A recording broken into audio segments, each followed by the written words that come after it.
Hello everyone. So as we are aware of कि DDA JE का notification out हो चुका है और कभी भी वो डिटेल्ड नोटिफिकेशन आ जाएगा। तो डीडीए जेई की तैयारी कैसे करनी है इस पर आज चर्चा कर लेते हैं और इसमें प्रिपरेशन स्ट्रेटजी में मैं आपको प्रीवियस का क्वेश्चन भी दिखा दूंगा, यानी कि उस पेपर वाले पार्ट पर जो लेटेस्ट पैटर्न था। देखो अभी ना डिटेल नोटिफिकेशन आया नहीं है, तो हमें ये बिल्कुल आइडिया नहीं है कि पैटर्न कैसा रहेगा या फिर वो जो इंडिविजुअल सब्जेक्ट्स हैं वो कौन कौन से पार्ट पर है और कितने क्वेश्चन आएंगे। तो अब डिटेल नोटिफिकेशन आएगा तो हमें पता लगेगा। तो 2023 का जो पेपर है आज मैं वो आपको दिखा देता हूँ, एक आइडिया लग जाएगा कि हाँ लास्ट टाइम पे जो पेपर हुआ था वो किस टाइप का पेपर था। और सिविल इलेक्ट्रिकल मैकेनिकल वाले पार्ट पर हम लोग जानते हैं, देखो मैकेनिकल इलेक्ट्रिकल वाले पार्ट पे तो कंबाइंड फॉर्म में है, सिविल वाले पार्ट का पेपर कैसा था, नॉन टेक वाला पोर्शन कैसा था और तैयारी कैसे करनी है, what is the preparation strategy, उस पर डिस्कशन करते हैं। तो चलिए शुरुआत करते हैं अपने इस पर्टिकुलर टॉपिक पर। तो सबसे पहले हम लोग जिसकी बात कर रहे हैं वो है आपका DDA, that is Delhi development authority. अब दिल्ली डेवलपमेंट अथॉरिटी का जो नोटिफिकेशन आया है शॉर्ट नोटिस, उसमें हमको आइडिया लग गया कि जो हमारे ऑनलाइन रजिस्ट्रेशन डेट है दैट इज स्टार्टिंग फ्रॉम 6 अक्टूबर और जो लास्ट डेट ऑफ रजिस्ट्रेशन है दैट इज 5 नवंबर, है ना। Total number of post, so total number of vacancies जो है वो है हमारी 268। एग्जामिनेशन की डेट अभी कुछ फिक्स नहीं है, सो वहाँ पे वो मंथ्स मेंशन्ड है, बट सिंस स्पेसिफिक डेट नहीं है तो उस पर भी चर्चा नहीं करते हैं। मेन आते हैं कि एग्जामिनेशन की तैयारी कैसे करनी है। तो डीडीए जेई हो या फिर कोई भी एग्जामिनेशन हो तो ना तैयारी का एक फिक्स तरीका है क्या कि सबसे पहले एग्जामिनेशन को जानो, प्रीवियस ईयर के क्वेश्चन पेपर देखो कि किस टाइप के आपके क्वेश्चंस आ रहे हैं, फिर अपनी प्रिपरेशन स्टार्ट करो। तो पहले मैं एग्जामिनेशन का एक बेसिक आइडिया दे दूं। तो जो आपके सब्जेक्ट्स डीडीजे में आते हैं, reasoning 10 questions, general awareness 10 questions जिसके अंदर आपका हिस्ट्री, ज्योग्राफी, पॉलिटी, साइंस ये सब इंक्लूडेड है।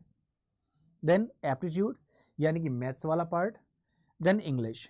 तो ये आपके 10-10 ईच है, यानी कि 10-10 ईच। तो अगर मैं बोलूं तो नॉन टेक वाला पोर्शन आपका हो गया 40 प्लस। ये जो आपके रिस्पेक्टिव डिसिप्लिन की बात करें यानी टेक्निकल पार्ट, तो यहां पर ये हो गया 80, जहां से आपके कुल मिला के बन जाते हैं 120 क्वेश्चंस। अब 120 क्वेश्चन, हर क्वेश्चन क्योंकि 1 मार्क का है तो 120 मार्क्स और टोटल टाइम आपको मिलेंगे यहाँ पे 2 घंटे। तो जैसा कि मैंने आपसे बोला ये हम लोग पैटर्न लास्ट जो एग्जामिनेशन होता है उसके हिसाब से बता रहे हैं। तो हमारी एग्जामिनेशन की स्ट्रेटजी क्या रहनी चाहिए, तो हमारा जो रोड मैप है वो कुछ इस तरीके का होगा क्या कि जब आप डीडीजे की तैयारी कर रहे हो तो सबसे पहले पता रहे कि एग्जामिनेशन पैटर्न क्या है। तो अभी तो अपडेट नहीं है हमारे पास, लेकिन लास्ट टाइम पे जो था उसके हिसाब से हम लोग समझ गए कि यहाँ पे reasoning, maths, general awareness, English और आपका टेक्निकल पोर्शन ये एग्जामिनेशन वाले पार्ट पर है, जहाँ पे 120 क्वेश्चन हैं 120 मार्क्स के। अब किस लेवल पे क्वेश्चंस आ रहे हैं वो अभी मैं थोड़ी देर में डिस्कस करूंगा आपके साथ। तो यहां पर आपको देखने होंगे प्रीवियस ईयर के क्वेश्चंस, जिससे आपको आइडिया लग जाए what is the level of paper, किस तरीके से क्वेश्चन फ्रेम कर रहा है और क्या हम लोग सही टाइम पर यानी कि 2 घंटे में पूरा पेपर लगा भी पाएंगे कि नहीं, एक आइडिया लग जाएगा। तो पीवाईक्यू वाला पार्ट देखना जरूरी है। अब जब आपने इस पैटर्न देख लिया है, प्रीवियस ईयर के पेपर देख लिए, अब हमको सर क्लैरिटी है कि हमारे पास ये जो टॉपिक्स हैं इनको पढ़ना है। तो क्लियरली अब जब हम लोग पढ़ रहे हैं तो खिचड़ी तो नहीं पकानी है, तो टॉपिक वाइज आपका एक तो वेटेज का आइडिया लग जाएगा प्रीवियस ईयर क्वेश्चन से। तो टॉपिक वाइज मैं चीज़ों को अलाइन कर लूंगा कि ये वाला टॉपिक है मुझे सबसे पहले खत्म करना है, फिर दूसरा टॉपिक, और रैंडम टॉपिक्स नहीं उठाएंगे, स्टेप बाय स्टेप चलेंगे। तो जब टॉपिक्स पढ़ रहे होंगे ना तो टॉपिक वाले पार्ट पर एक काम और करेंगे कि जैसे मेरा एक पर्टिकुलर टॉपिक खत्म हो गया, अब उस टॉपिक को कंप्लीट करने के बाद मैं वहां पर टॉपिक वाइज टेस्ट भी दूंगा। एंड दिस इज इंपॉर्टेंट, जिससे हमको आइडिया लग जाता है। देखो हमारा जो टॉपिक हमने पढ़ा, क्या हम लोगों ने एग्जामिनेशन के रेलेवेंट पढ़ा, ऐसा तो नहीं कि हम लोगों ने रैंडमली कुछ भी पढ़ लिया। अब आप कहेंगे सर रैंडमली मतलब क्या, randomly in the sense for example जैसे मान लीजिए मैं बायो पढ़ रहा हूँ। अब बायो वाला पार्ट मुझे बहुत ज़्यादा डेप्थ में तो नहीं जाना है, क्यों, क्योंकि सर मैं यहाँ पे नीट का पेपर नहीं क्वालिफाई कर रहा हूँ। यहाँ पर टोटल 10 नंबर के आपके यहाँ पे 10 क्वेश्चन आपके जीए वाले पोर्शन में से, उसमें से एक क्वेश्चन बायो का आ रहा है। तो क्या मुझे वहाँ पे बहुत ज़्यादा डेप्थ में जाना है, नहीं, मुझे यहाँ पे स्मार्ट गेम खेलना है। तो मैंने जो भी चीज़ पढ़ी टॉपिक वाइज मैंने अपना सिलेबस डिवाइड किया, तो उस एग्जामिनेशन की रेलेवेंसी से कौन कौन से क्वेश्चन इंपॉर्टेंट है मैंने जरा उन क्वेश्चन को प्रैक्टिस किया और चेक किया कि अच्छा ये वाला टॉपिक मेरा स्ट्रांग हो चुका है, मैं बढ़ गया टॉपिक नंबर 2 के साथ। तो सब्जेक्ट वाइज उसमें टॉपिक वाइज हम लोग चलेंगे। इसके बाद जब हमारा 70% के आसपास सिलेबस कंप्लीट हो जाए, we will be giving mock test, क्योंकि हमारी जो प्रोग्रेस है वो मॉक टेस्ट से इवेल्युएट कर सकते हैं। क्योंकि देखो जब रैंडम क्वेश्चंस आते हैं ना तो वो चीज़ अलग है, टॉपिक हमने पढ़ा फिर उससे क्वेश्चंस लगा लिए वो बात अलग है। जब मॉक पेपर लगाओगे तो you will get to know कि उन 120 क्वेश्चंस में से मैं कितना स्कोर कर पा रहा हूँ, कौन सा पार्ट स्ट्रॉन्ग है कौन सा पार्ट वीक है। So it is very important, और साथ में ये भी पता लगेगा कि उन 2 घंटे में पूरा पेपर लगा भी पा रहा हूँ कि नहीं, क्योंकि येस ऐसा बहुत कॉमन है कि उस 2 घंटे के टाइम ड्यूरेशन में पूरा पेपर ही नहीं लग पा रहा, बहुत कॉमन है। तो ये सब चीज़ें आप लोग कैसे पता लगेंगे कि are you ready for the test, तो आप अपनी रेडीनेस चेक करेंगे इस मॉक टेस्ट वाले पार्ट से। और finally you will be ready for the examination, क्योंकि एग्जामिनेशन वाले पार्ट पे जब आप बैठते हैं, अगर आपने मॉक प्रॉपर वे में दे रखे हैं तो आपको कुछ नया नहीं लगेगा। And this is the perfect road map जहाँ से आप सिलेक्शन ले सकते हैं। Now you must be wondering, sir previous year का जो पेपर आप बता रहे थे वो भी दिखा दीजिए। तो जैसे कि मैंने बोला कि प्रीवियस ईयर का question they are going to play a very very significant role. तो जैसे हम लोग यहाँ पे DDA JEE के पेपर की बात कर रहे हैं, तो आप सॉल्व करोगे तो आपके कई बार क्या होगा कि जब हम लोग क्वेश्चन लगा रहे हैं तो कई बार कोई क्वेश्चन हमने देखा, वील गेट टू नो कि अगर मुझे उसका आंसर डायरेक्टली नहीं आ रहा तो मैं एलिमिनेशन के थ्रू भी जा सकता हूँ कि अच्छा ये वाला ऑप्शन है, नहीं नहीं ये वाला पार्ट नहीं होगा, कैसे वो भी मैं आपको समझाऊंगा। कुछ आपकी ट्रिक्स होती हैं, निमोनिक्स, राइट। जैसे मैं हमेशा साइंस वाले पार्ट पे कुछ ना कुछ आपको तरीके बताता हूँ कि किस तरीके से आप लोग चीज़ों को याद कर सकते हैं, कैसे एग्जामिनेशन में टेक कर सकते हैं। जैसे कि एक एटम बॉम्ब का एग्जाम्पल लेते हैं कि एटम बॉम्ब की डिस्कवरी किसने की। So we have a trick कि अगर एटम बॉम्ब ब्लास्ट होगा तो क्या होगा, बहुत सारे लोग मर जाएंगे, हाई अमाउंट में लोग मर जाएंगे, इवन ओपन एरिया में लोग मर जाएंगे। तो ओपन हाई मर, जस्ट गिविंग द ट्रिक। तो इस तरीके से आपके वो बेसिक सी कुछ जो ट्रिक्स जब आपने पढ़ी हैं तो उसका आपने यूज़ किया होगा, तो ये सब चीज़ें ना आपके एग्जामिनेशन में हेल्प करेंगी। तो यहाँ पर जो पेपर था लास्ट ईयर में, तो आपको सबसे पहले मैं सिविल का पेपर दिखा दूँ। तो सिविल का जो पेपर है 17 अक्टूबर 2023 की तीसरी शिफ्ट का पेपर है। अब यहाँ देखिए, अच्छा अगर आपको टेस्ट देना है तो you have this test prime. Test prime में क्या है कि आपके कोई भी एग्जाम हो, चाहे DDA JEE, SSC JEE, banking का या रेलवेज का, वो सभी इसके अंदर आ जाते हैं, ठीक है। तो आप यहाँ से टेस्ट दे सकते हो, जब आपका सिलेक्शन होगा तो इसमें इवन 500% रिफंड भी मिलता है, ठीक है। चलिए, सो अब यहाँ पर जो मैं आपको एग्जामिनेशन पेपर दिखा रहा था, अब ये देखिए, तो ये आपका सबसे पहले जो आपका पर्टिकुलर ब्रांच है वो आपका पेपर आ जाएगा। So what will be the diameter of the kern for the hollow circular section vertical compression member. So external diameter is 30 centimetre, internal diameter दे रखा था 10 centimetre, you need to solve it. तो इस type से क्या करेंगे, सबसे पहले आपके जो क्वेश्चन आए वो टेक्निकल पोर्शन से आ गए, ठीक है। एक और क्वेश्चन देख लेते हैं। Which of the following stiffeners in a plate girder should be used to prevent local crushing of the web due to concentrated loading। तो you have 4 options है, कौन सा आंसर करेक्ट है ये आप बताएंगे। तो इस तरीके से आपके ये जो पेपर्स हैं इनमें क्वेश्चन ऐसे अलाइन होते हैं, ठीक है। अब यहाँ पर जब आपका ये पोर्शन खत्म होता है टेक्निकल वाला, अब देखो इलेक्ट्रिकल मैकेनिकल वाला आपको पता है वो अलग से पेपर है, तो मैं वो भी दिखाता हूँ। ये EM एक्चुअली इलेक्ट्रिकल मैकेनिकल वाला इवनिंग शिफ्ट का पेपर है। तो जहाँ पर आपका ये पेपर खत्म होता है, जैसे ये देख रहे हो यहाँ पे आपके मैकेनिकल वाले पार्ट से पेपर है, इसी में आपका इलेक्ट्रिकल वाला पोर्शन था स्टार्टिंग में। अब इसके बाद जब आप रीजनिंग वाले पार्ट पर आते हैं तो ये रीजनिंग वाले टोटल 10 क्वेश्चन हैं। सो एक क्वेश्चन देख लेते हैं। यहाँ पर आपका इस वेन डायग्राम से क्वेश्चन है, तो study the given diagram carefully and answer the question that follows.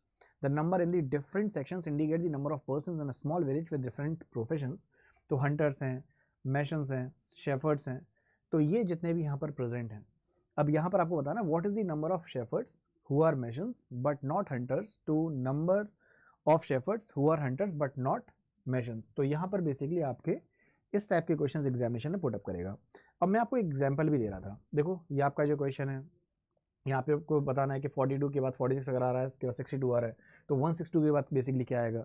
तो इस टाइप के क्वेश्चन आपके रीजनिंग वाले पार्ट से हैं। अब रीजनिंग के जो है आपके वो टोटल 10 क्वेश्चन हैं, ठीक है। अब 10 क्वेश्चन के बाद रीजनिंग के बाद आपका मैथ्स वाला पार्ट भी है, जनरल अवेयरनेस भी, इंग्लिश भी है। तो 10 क्वेश्चन को जरा देख लेते हैं।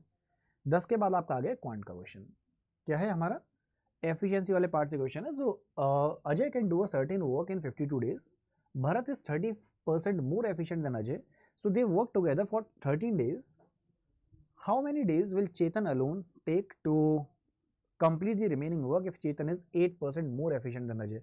सो यहाँ पे वर्क वाले पार्ट से ना पाइप एंड सिस्टम्स वाले पार्ट से भी क्वेश्चन पूछ लेता है। तो ये आपको सिलेबस वाले पार्ट पे अभी डिस्कशन हम लोग जब करेंगे तब बता देंगे।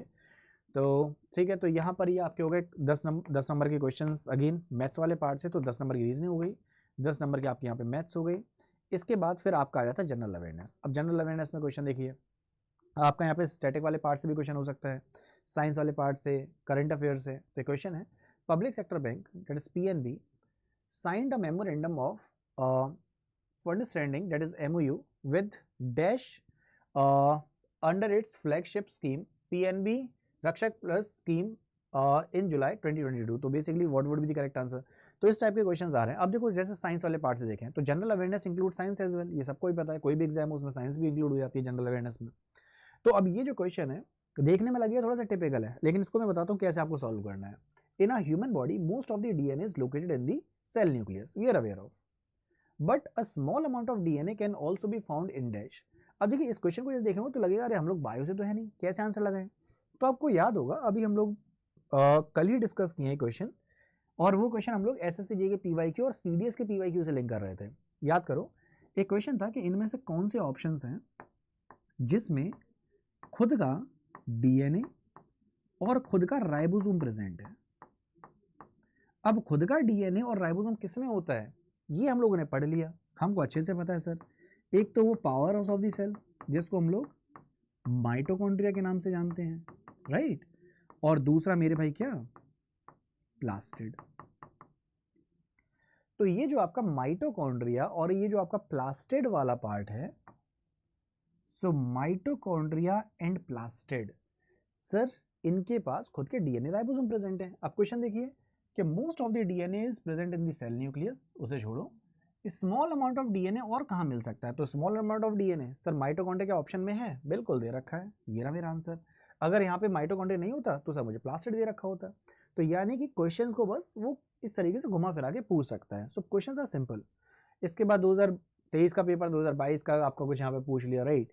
सो आर्टिकल्स हमको अच्छे से पता है कि हमारे पॉलिटी वाले पार्ट से आर्टिकल्स पूछता है। तो ये आपके ऐसे करके 10 क्वेश्चन हो गए जो कि आपके जनरल अवेयरनेस के हैं। जनरल अवेयरनेस के बाद आगे बढ़ो, फिर आ जाता है आपका इंग्लिश का क्वेश्चन।